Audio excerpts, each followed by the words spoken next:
Welcome to the Credit Union Sales and Marketing Podcast. Your hosts, Bill McKenna, Paul Robert, and special guests discuss ideas for creating alignment in your sales and marketing efforts and ways to accelerate growth. Now let's get started. Good morning and welcome to another episode of the Sales and Marketing Podcast, or let me correct that, the Credit Union Sales and Marketing Podcast, where we focus on everything credit union sales and marketing related. We're excited to be with you guys today for another episode. And Paul, it's nice to see you as always. Good to see you, Bill. And we've got an extra special guest with us today from a credit union, Bill, that you and I know each other pretty well, don't we? We do. Yeah, I know their CEO, Bob, for years and years. So Bob and I have worked together for, I want to say it's 25 years at a number of different organizations he's been with. And obviously he's been with Chrome for quite some time now as well. So very familiar with Bob and the organization. Great credit union, by the way. And we're excited to have a guest from Chrome today. And who is that guest, Paul? Yeah, let's get Jasmine on because people want to hear her talk, not us, Bill. So Jasmine Hughes, the marketing and community relations exec at Chrome Federal Credit Union in Washington, PA, which is a suburb of Pittsburgh. Jasmine, great to see you. Thank you so much for making time to join us. Thank you for having me. I'm so excited to be here. Oh, it's our pleasure. And tell us a little bit about your background, if you will, please, and then also brag about your credit union. There's a lot to brag about, we know, but tell us a little bit about Chrome, if you would, please.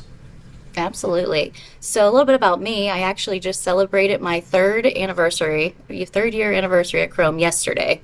Nice. This is my first adventure into the credit union industry because I actually come from a whole other industry. For 16 years, I worked in news media publishing. So what that means is I worked for a bunch of different newspapers in the Pittsburgh suburbs and metropolitan. And I worked in the advertising and marketing departments and got to do a lot of interesting things, but it really built up my background in marketing. My biggest goal was to work with clients and help them meet their marketing and branding goals.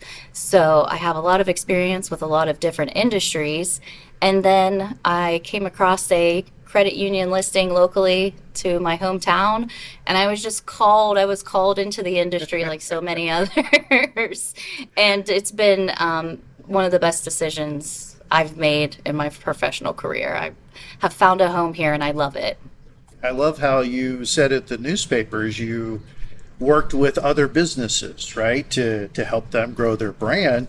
That's a big part of your community relations, half of your job, right, is working with those community partners.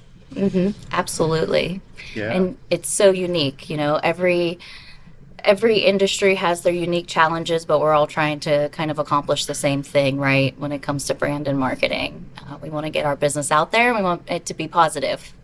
Yeah, I wanted to jump in there when I stepped all over you there, Paul, but I wanted to jump in there when she said she was converted to the credit union industry, or however she said. I wanted to give it a big hallelujah because, you know, actually a lot of people that get into this industry never want to leave it because it's a wonderful industry to work in. And the fact that I always talk about is there's 140 million people that are member of credit union in the United States. It's such an incredible industry. So Jasmine, I'm sure you're glad and sure you got a lot of great things to share about that opportunity you have there at Chrome. Absolutely. Yes, this industry is something special. There's not too many industries where competitors are friends and not really competitors. You know, it truly is a cooperative. We're all just trying to do the same things, which is help people financially, put them in the right direction. And at the core, that's what we do. That's what we all do. Hey, Jasmine, talk a little bit about Chrome and start with the name, if you would. I mean, what's the origin of the name and then, of course, the brand? But start with the name. It's distinct, but it really ties into the Pittsburgh, the greater Pittsburgh area. Of course, yes. So Chrome Federal Credit Union started in 1971 with the Washington Steel Mill Workers Credit Union. They came together, 7 of them, to start this great credit union. And over time, it was just that, you know, it was a SEG, and then it built up and it became a community charter. So then there was a name change to Washington Community Federal Credit Union. And then around 2015, 2016, there was a big name change because the opportunity was that we could serve a wider audience. But if we stick with the name Washington Community, it really only says and it only speaks to that one audience. So there was a lot done on this brand well before I even stepped in. I mean, truly, it is a marketer's dream. I stepped into a very strong brand. I say that all the time. You know, I have just been a vehicle for all the work that was done by those before me. But chrome is actually from chromium. And Washington Steel was known for its amazing stainless steel. Actually, internationally, it was known for producing some of the best stainless steel in the world. And to have good stainless steel, you have to use chromium. And that's how the name Chrome came to be, because, you know, we really try to stick with the roots of where we started and then how we're getting there. So we do so many fun things with that. You know, the periodic table, if you're familiar with it, if you're a science geek, you'll know that chromium is the 24th element. And so on the 24th of every month, we celebrate Chrome 24 Day, where we do fun things for our members, where we do fun things for our staff. So if you didn't know, today is Chrome 24 Day. Nice. And we're doing fun things, ice cream, even though it's kind of chilly.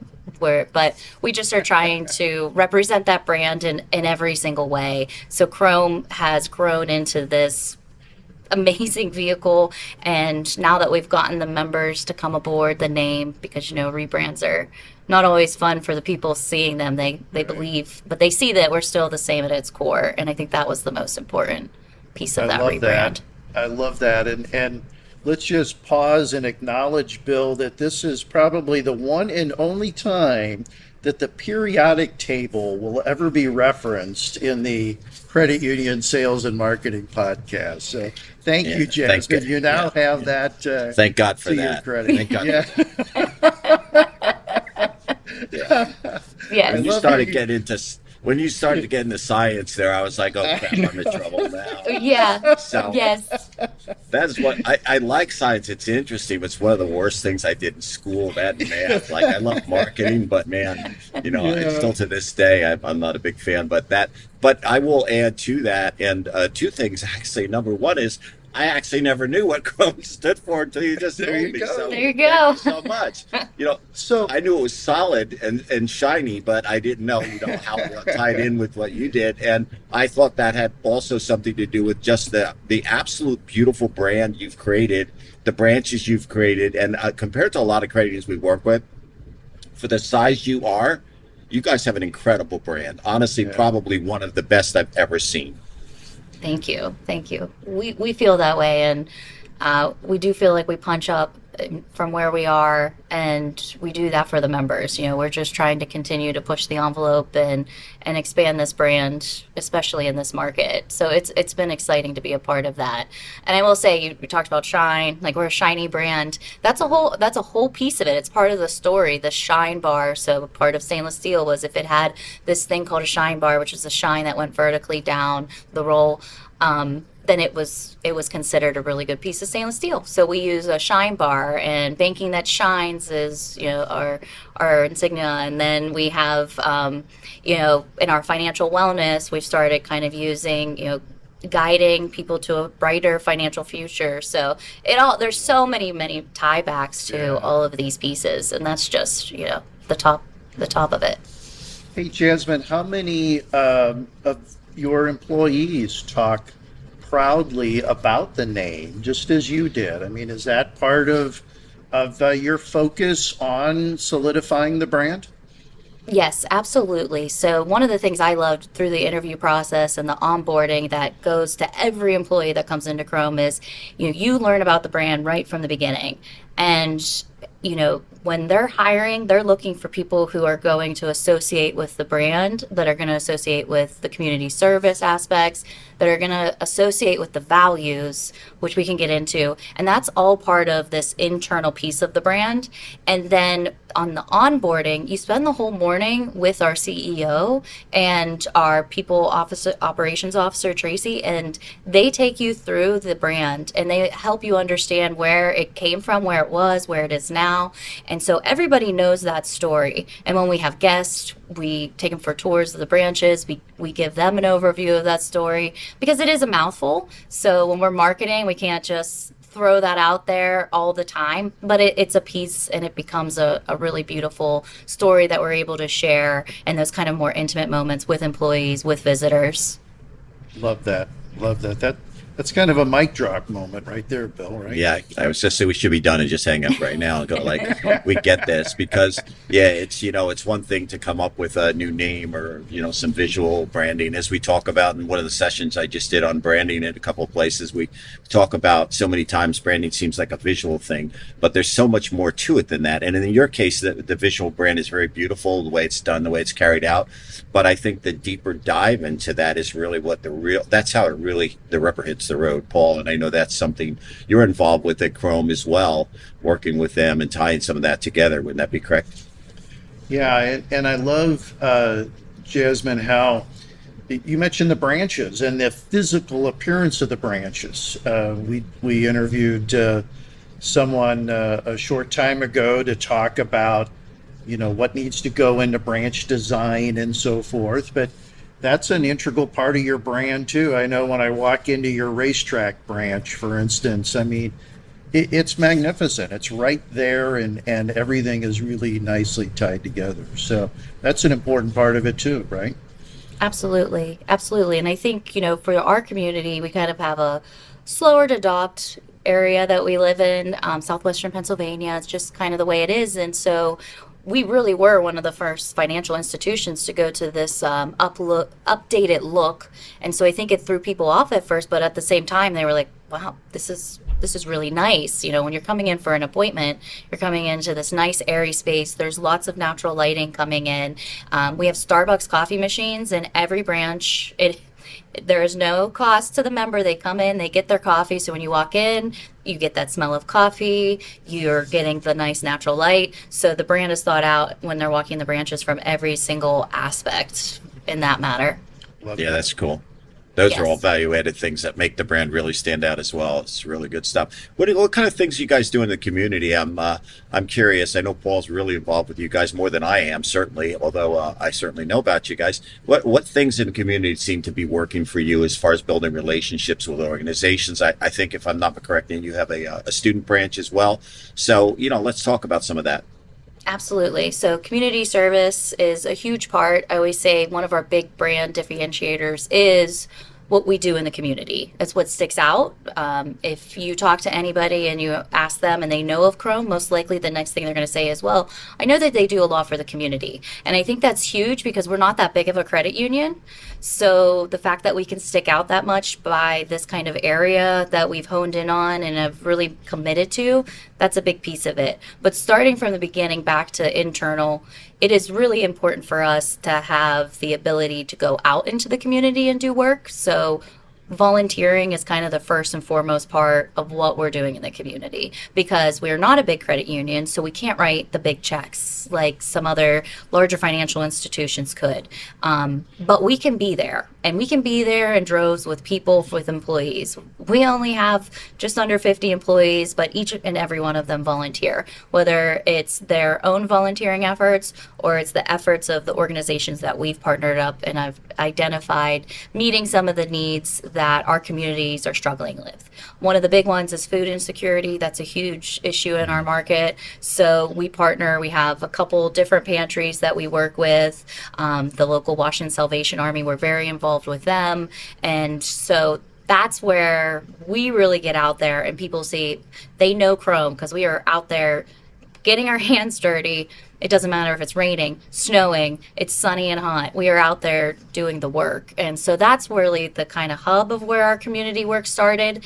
And then over the last few years, we've really focused on the financial wellness arm of our community service and how we offer that to some of our underserved, under-resourced groups in the market. So right now, we've worked with different schools, financial reality fairs. We're starting to get rolling with those and doing more of those each year. We are going to libraries to do speaking sessions with children, with adults, and we're doing all kinds of things. And I think that's that's been the success driver of our community work is we're finding needs that others can't meet or haven't met, and we jump in and we're able to do that, and it ends up kind of just all adding up and feeling very grand scale when we're really just doing our part.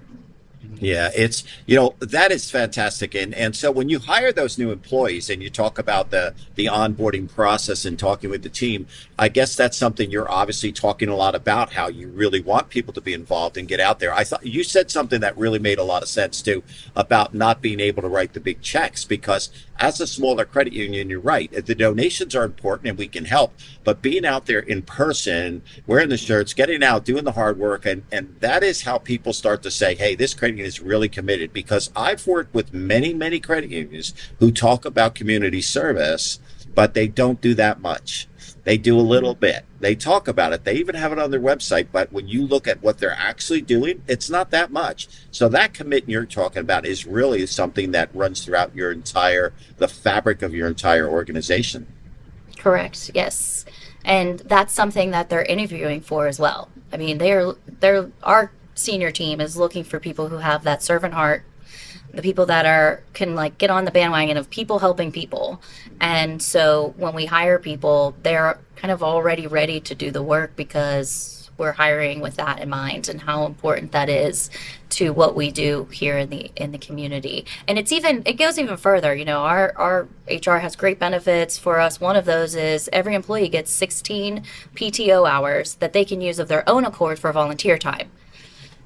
So whether that's them wanting to volunteer at the school that their kid goes to, or going to an organization, or spending a day mentoring, there are so many ways that is used, and it's available to everybody. Love that. That's a great idea. Here's just a quick shout out to our sponsor, ironistic.com. Hey, in today's world, everyone knows the importance of having a great website and having an integrated and digital marketing plan. If your credit union, community bank, or any other company is looking for that help, I can highly recommend ironistic.com. Check them out. One last point about that, Jasmine. You touched on it a few moments ago. It's an integral part of your culture. Right? I mean, yes. you're to a large extent, you're attracting employees to Chrome Federal Credit Union because of the community involvement that you're talking about, right? Yes, absolutely. I have a recruitment ad that says we're looking for hiring community heroes, because that's really what we are. And then people see us out there and they talk about it, or we start getting these referrals. We heard about you through this other organization, or this person told us you work with these organizations. We want to work with you as well. So yeah. The word of mouth it flies. It's great. Love that. So Bill, we've talked about brand in the context, obviously, of promoting the credit union to the community and growing as a result of that. Here's an example of how we can promote the brand as a way to grow our employee base, our internal growth, if you will. So it's amazing very how important. It works both ways. Yep. Yeah, it's a great thing. I think that credit unions, when they get out and do things, what's interesting to think about for me too is that all of us have different skill sets. Like Jasmine and you and I are probably a lot the same, and Paul. So, I can talk to anybody. My wife always says you could talk to a pole, and I do sometimes because she's so tired of listening to me. But honestly, the truth is that not everybody has that skill set. Not everybody has that outward personality, right? There's people internally who do their job at back office or whatever, or even some people who might be frontline tellers or member service people. They're really good at what they do. They're good at service. But everyone can use that gift of going out and serving. They don't have to necessarily be the front person with the big personality, but they can help. They can do something. And I think that helps them feel like they're contributing on a greater level than just doing the job they do at the credit union. They're part of what you're doing as a brand. Yes, absolutely. Because we all have our strengths and we all bring them to the table. And that's why it's important that we're doing different kinds of volunteer activities, because different things call to different people, whether that's admin work for putting together baby book bags for the hospital, or it's getting out and putting boxes into people's cars. Everyone kind of is drawn to the piece that they feel like they could do best. And I'm a walking mouth, so I'm just out there talking to people and helping to connect people, because we're connectors too. And that goes a lot further when you can help another organization that's like, well, we're really struggling here, and maybe I can't help them, but I work with this other group, and I'm like, let me connect you to. So that's the other, beautiful. There's so many ways to help.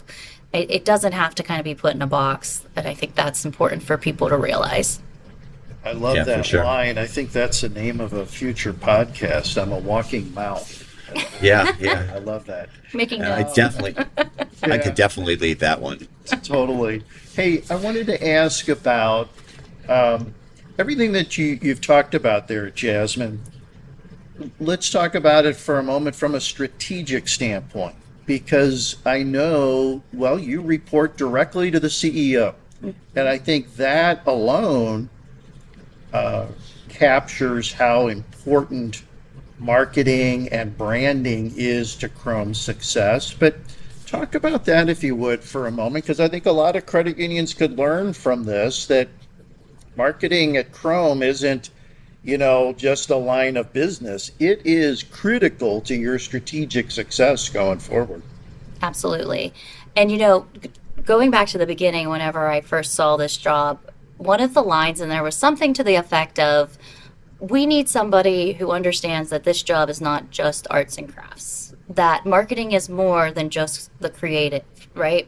And that is what drew me to this role. That is what I was like, this is me. I can see that. I've been saying this forever. It's about understanding and strategy. So that's what drew me to the role.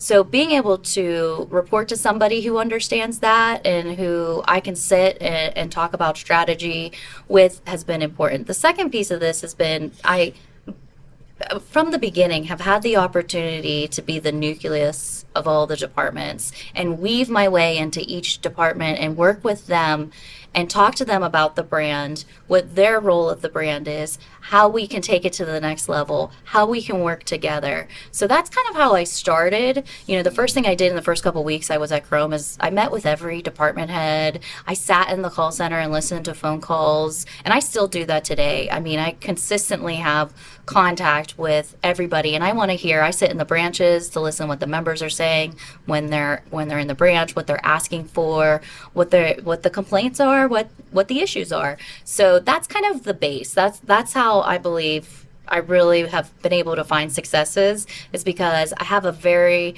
very deep knowledge, but I'm able to work with every department in that.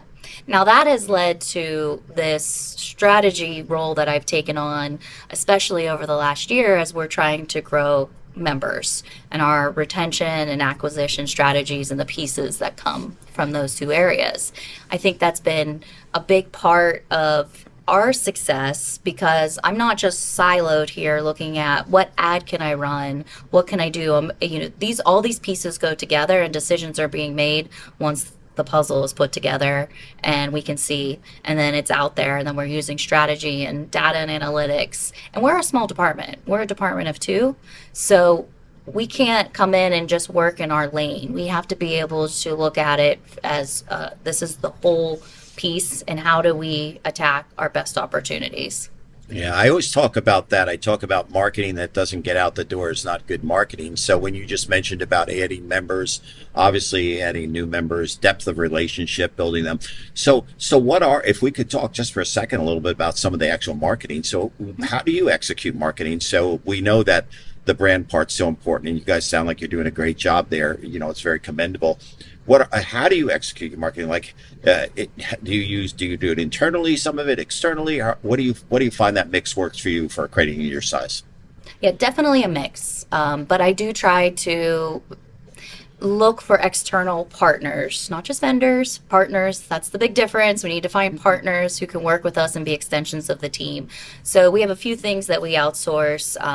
Right away, I started meeting with some local designers, because I wanted somebody who's like local and they see Chrome in action and they know who we are. They can understand the brand. So in that way, we do outsource some creative. They work off the brand guide. They do a great job. We have these great relationships. But then we also have needs to outsource things like our Refer a Friend program. That was one of the first programs that I worked on when I came out to Chrome, because when you looked at our How Did You Hear report, it was like, word of mouth, word of mouth, word of mouth, word of mouth, word of mouth. Okay, so we need to take this word of mouth and put some power behind it. And our Refer a Friend program was one of the pieces to do that. That we do use a vendor for, because there's a lot that goes on behind the scenes for that. Casas is behind me. Our Casas, we work with Casasa for our checking, because there's opportunities in using these partners of things we couldn't do with the bandwidth that we're limited to for being such small teams. So I do think it's a delicate balance. There's just some things that we need to do in-house, but I'm always open to a partnership if it can help us get further. And then I'm a numbers person, it's all, then we need to make sure, is the return on investment coming there? Is it working? Because I'm also not afraid to pull the plug on something. I think that's something people in general get worried about. It's like, well, I don't want to start from square one again. This agency isn't working out, or this partner's not working out. If it's not working and it's shown and you've given it the time, you're just going to be in the same spot in a year anyway. So I'm all about working with the right partners, but having the right mentality about it, because you certainly could easily set it and forget it, and you should never do that. Yeah, agreed. Be innovative, think of new ideas, try new things. It's very important to do that. But and bandwidth is so important. I'm glad you mentioned that, because it is bandwidth. It's difficult as a small credit. There's so much you want to do, and there's only so many hours and so much budget you can work with. So you have to find that balance, and you have to think it through. But what I love most about what you just said there is tracking the ROI, seeing if it's working. Yeah. If it's not working, then how can we fix it, right? Right. Dig into that a little bit, Jasmine, if you would, please. Just peel another layer off of that. I mean, if it's not quantifiable, then how else do you define success? Right. So I think it depends on what we're working on. So if we're doing something like Refer a Friend or digital ad campaigns, you should be able to track that down to the number.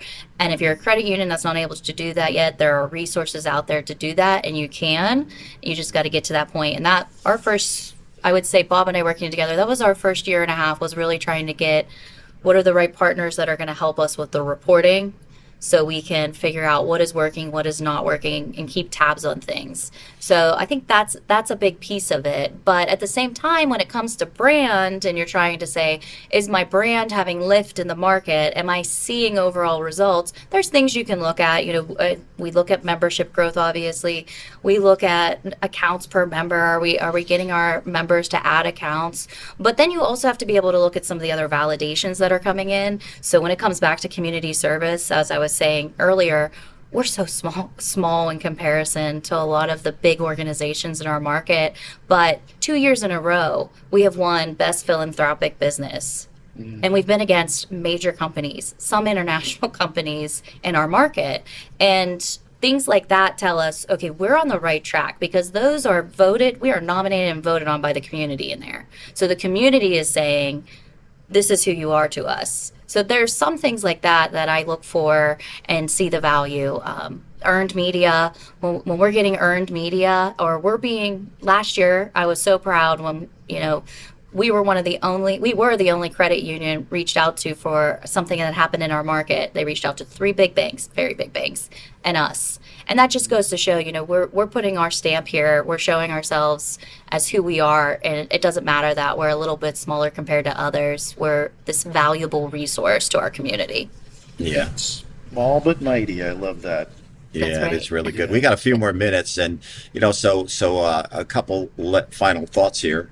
What do you see? What's on your agenda for moving forward? What kind of great things do you see in the future that you say, if I could? What are those items that you go, this is what I want to do? And I'm sure as a marketer like me, I have a lot of those ideas, right? But sometimes it's a matter of the CFO, the CEO saying, hold your horses. That's great. But so short term, over the next year or two, what do you see as some of the core goals you have?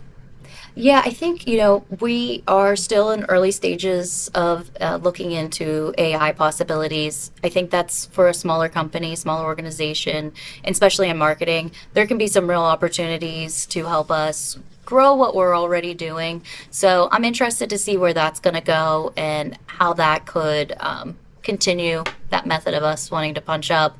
And then really, it's all about, for us, membership growth. And I'm looking at all of our partnerships. How do we get more partners in the market? How do we continue doing what we do well?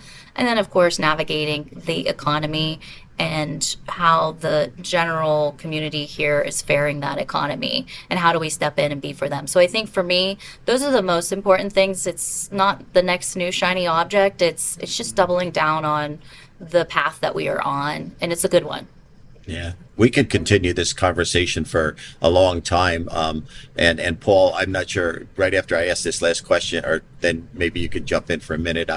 Financial literacy seems to be something. You have a school branch, but I'm finding these days that financial literacy is such an important thing for people in the community, all sorts of ages, and I know that's something you guys are passionate about as well. Yes, absolutely. I'm excited. We just had a few more of our team pass the credit union financial counselor, the FICEP. So they are really right now what I'm marketing and trying to get out there, because we offer, we have a unique custom link that people can click and get in here with a financial counselor, but also the work we're doing with the schools is really important, and some of the school relationships that we're getting these days, it's a little bit smaller schools too, getting them in the mix, because they tend to have less resources, so we can kind of come in. And in our state, in PA, there was something passed last year where all of the schools had to start offering financial classes starting with next school year, not this fall, but next year. So a lot of the schools are starting to figure out, what does that look like, not just from a classroom perspective, but can we be bringing outside speakers? Can we be bringing outside projects? And so we see a really great opportunity. I mean, our goal at the beginning of the year was to get up to 4 scheduled financial reality fairs this year. We're there, like, already. And so I think it's just going to grow. So my goal now is to get more credit unions in our area to partner up with us, because if we can come together on the financial needs, we can do more, because we do have some limitations in our size. So I'm excited. We've already partnered with one other credit union on their first financial reality fair. And so those are a big piece. And then, of course, some of the other groups as well. We work with young students. We work with, we do a really great event each year with an organization for women, where it's all about resources for women. It's exciting to kind of find these groups of need and us to be able to support them. Yeah. Love that. Hey, Jasmine, one last thing from me. You're talking here to an audience of credit union sales and marketing execs, at least looking at it from that perspective, whether it's in their title or not. What would you advise them, based on your experience at Chrome, in terms of getting those two working together? I know you mentioned earlier that you went out and sat in the call center and you sat in the branches and so forth, but you and the head of retail, Michelle, you guys work closely together. What would your advice be to our credit union audience about how to make that partnership as successful as it can be? Yeah. I always say I just insert myself into everything. And marketing people we say nebby around here when you're like nosy. But no, I think relationships between every department, like I said earlier, marketing should be the nucleus. This is something that Bob said to me when we first started working together. And I wholeheartedly agreed, and I dug into that. And it's important to build a relationship, and every relationship is going to be different, because everybody in the different departments their jobs look different. They're day to day. Some jobs are not talking face to face with somebody every day. So when I come in, with all this energy, and they're like, "Okay, Jasmine, okay," it's our job to find a way to work with each person. And so, like, Michelle and I, our director of retail operations, we meet every other week, and we have a list of items that we pair up on, things that cross both of our desks, and we talk about the updates in those areas. And that's the important piece of it, is staying on top and keeping the lines of communication open. I meet with lending to see what's going on, what they think trends are. If I see something on our web analytics, I let them know right away, and we dig in and we talk about it. So I think the relationship building is the most important part, because if me as the marketing person cannot understand what someone else's job is, and can't understand the day-to-day challenges, positives that they're coming into, I'm going to struggle to understand how we work together and how we successfully work together. I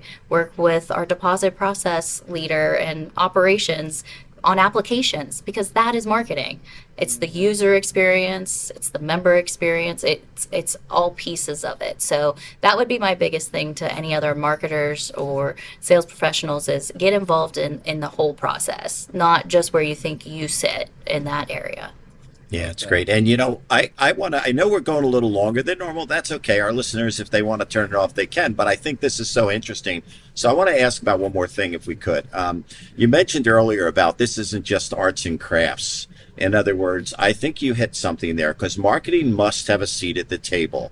They absolutely must. And the CEO needs to understand that the senior leaders of a credit union understand that marketing is an important process. We must have a good marketing team.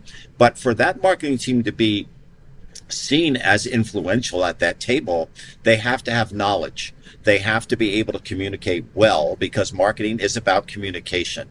And so I really commend you, because I can just tell, talking to you and having spoken to you in the past, that you get it. And you might not know everything. None of us know everything, but we know enough to say, hey, this is important. We're going to communicate this with other team members who may not be good at communicating that kind of stuff and working and making, tying it all together. So you said something I totally agree with. And I think more marketers need to understand not only the marketing, the arts and crafts and the pretty pictures and the graphs, they need to understand the big picture and realize how important it is that they influence other leaders in the credit union about the role marketing plays.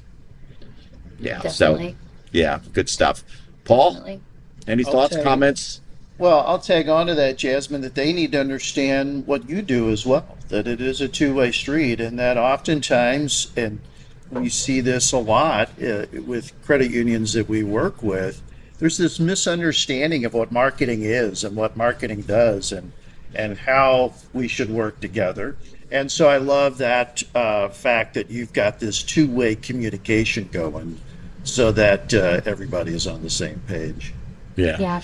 Something that I notice, and this would, to any professional I talk to that's like struggling, whether it's you're trying to connect with the other leaders or the C-suite, whatever it is, I think it's just taking ownership of your role and what you're supposed to be producing. And I think, I'm very lucky to work at an organization that takes marketing very seriously and realizes the importance of, it is marketing's job to bring leads to the table. And that's an important piece of the puzzle, right? But it's not just that. I think anywhere you go, whether they are this supportive of marketing or not, it's your job to say how you're moving the dial. What are the actual changes that you're making with the job that you're doing? If you can't tell the story of the results of your work, you're never going to get, and I think that's any department head. If you can't tell the story of the results of what you've been working on, you're always going to struggle. So that's something I work on all the time, is my storytelling, how to pull pieces together. What does this look like to somebody who's maybe not in the weeds every day like I am? So I would say that's such an important piece for everybody to take away. Hey, Bill, Jasmine has also been our first guest with multiple mic drop moments. So we've got to Yeah. She said something. She must have been reading my script, because I always say marketing's job is to create leads and opportunities. And that is our job ultimately, but there's so much more to it. This could go on for an hour and a half. We've got so much to talk about, and I'd love to have you back as a guest again sometime in the future to talk more about some of the things and dig into, financial literacy a little deeper, some of those things. And Paul, I know with you working with them, there's so many good things to talk about, but we are going to have to call it an episode, because if we don't, our listeners might get tired of it and fall asleep or something on us. But although it's great content, so and you got to go talk to a pole, Bill. So yes, yeah. That's my wife downstairs. She's not a pole. She just gets tired. She says to me all the time, "All you do is talk all day," and I'm going, "I know, it's terrible, isn't it?" So I can shut the door, and she doesn't listen to me too often, but. Well, thanks, Jasmine, for being our guest today. This was wonderful. And Paul, as always, it's great to do another episode together. We're looking forward to seeing you and talking to you again sometime in the future. Sounds Thank good. you both Thanks, for having me. Jasmine.